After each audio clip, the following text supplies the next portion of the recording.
Welcome to McPlum, simple solutions served daily. You start by creating a script and requiring pathfinding service. This gives you the API you'll use. Once done, define the start and goal positions. Use the character's humanoid root part for precision. You also set agent parameters like radius and height so the path matches the NPC dimensions. This prevents collisions and improves reliability. These first steps let you call create path with the correct agent settings and get a path object ready for computation and waypoint extraction.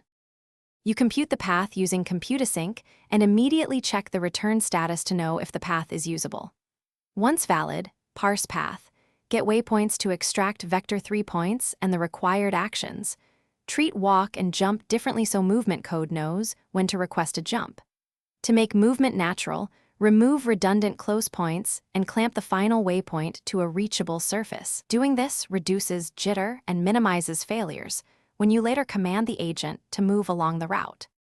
Now you iterate waypoints and command the humanoid to move to each position, waiting for move to finished before advancing. This ensures reliable traversal and lets you react to failures. If move to fails or the environment changed, recompute the path and retry a limited number of times rather than looping forever. Make sure to clean up temporary markers after movement completes.